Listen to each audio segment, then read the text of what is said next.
Continuando con las clases, eh, ahora vamos a conocer algunos sufijos y algunas raíces griegas y latinas que son usadas comúnmente en el español.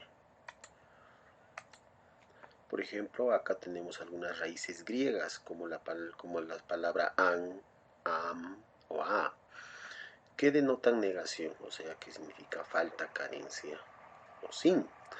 Por ejemplo, apatía es sin ánimo, ¿no? Recuerda que pato es sentimiento, enfermedad, dolencia. Afonía es la pérdida de la voz. Y amorfo es aquello que no tiene forma, sin forma.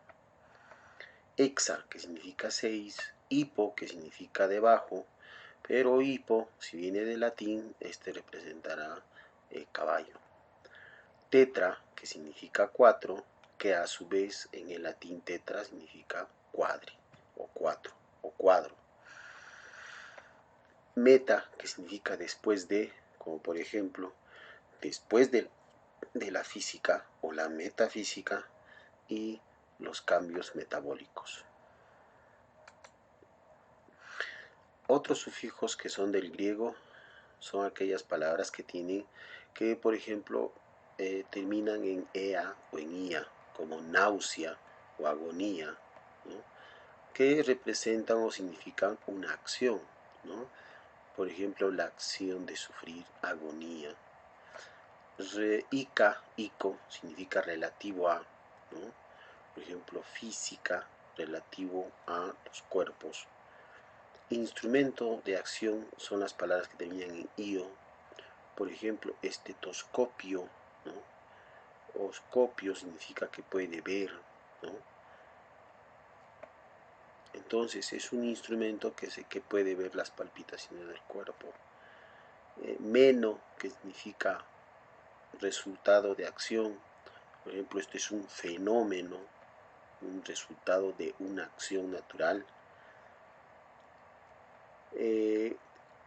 Ter significa agente, como ejemplo cráter, éter, ¿no? Ioma, que significa el resultado de la acción, como por ejemplo hemato, que significa sangre, y oma, resultado de la acción, el resultado que provoca la sangre, que es un moretón. Palabras griegas empleadas como prefijos. Por ejemplo, la palabra acro, que significa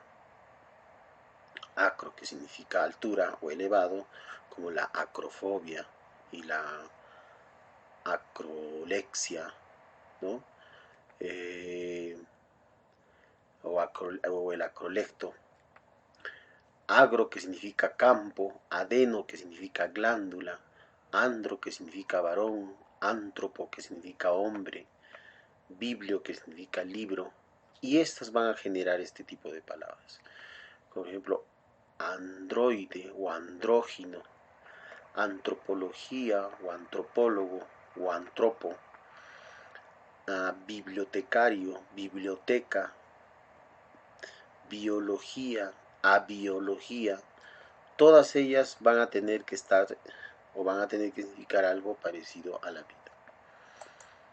Palabras griegas empleadas como prefijos, como el bronco, que significa tráquea, viene una afección bronquial que está alojado en la tráquea. Caco, que significa malo, como cacófono, como cacofónico. Cardio, que significa corazón, y de antes decíamos que era dolencia, enfermedad, patos, entonces cardiopatía es una enfermedad que está alojada en el corazón. Céfalo, cabeza, ciano, azul, por ejemplo un niño cianótico es que está totalmente de color azul. Cinema, que significa movimiento, de ahí viene cinemática, disculpen, cineto, que significa movimiento. Cito, que significa célula, por ejemplo, citoplasma. Derma, que significa piel, dermatitis. Como derma es piel, itis es inflamación, entonces serán las inflamaciones que tiene la piel o ardor. Esteto significa pecho, ¿te acuerdan antes? Estetoscopio, que yo puedo ver por medio de puedo realizar una acción en el pecho, estetoscopio. Fono significa sonido, de ahí viene fonoteca, que es el lugar donde yo almaceno todo tipo de sonidos, o digamos algunos tipos de música. Las palabras originadas de voces latinas. Por ejemplo, abs, amp, ante, circum, contra. Por ejemplo, abs, que significa privación, abstinencia, privación de poder comer. Amb, que significa por ambas partes, como en ambivalencia, que vale por los dos lados.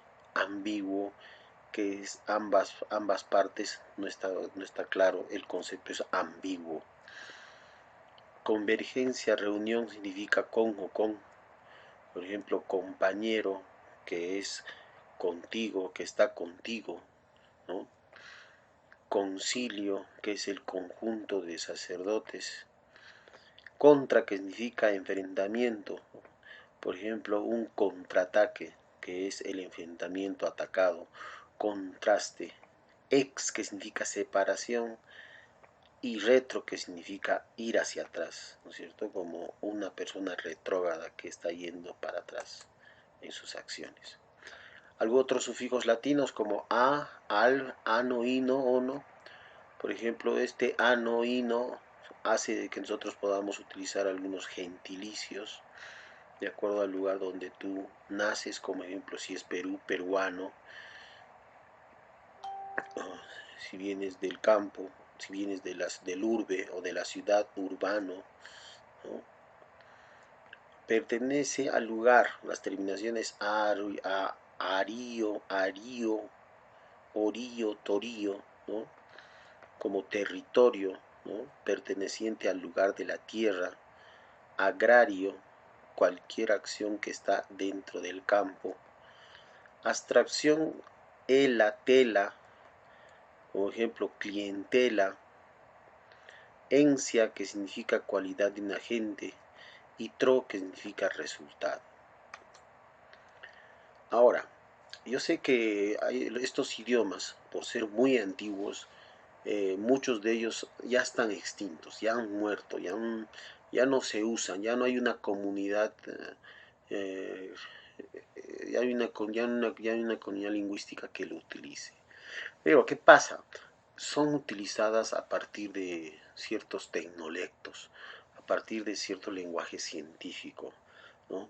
Entonces, cuando nosotros tenemos algunas palabras como ad hoc o a priori, a posteriori, cuando se hacen, por ejemplo, investigaciones o experiencias que yo tengo a priori, se dice antes de la experiencia, y a posteriori será pues después de la experiencia, ¿no? Cuando hablamos en abogacía de un gobierno de facto, o cuando eh, una acción legal ha sido una acción ex profeso, entonces estamos hablando de una acción de propósito. In situ es una palabra, un latinismo que se utiliza en el sitio mismo. Ipso facto, por el mismo hecho. Per se, que es una palabra, es un latinismo muy bonito, que significa por sí. Y se emplea para referir a algunas situaciones que se dan por sí solas, por sí mismas.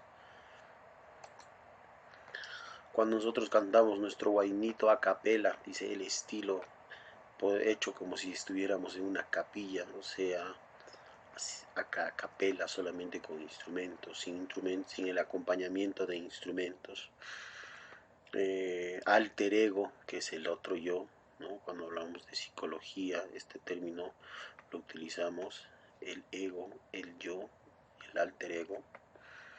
Un modus operandi, cuando estamos hablando de palabras técnicas en el ámbito de la policía, de la criminalística,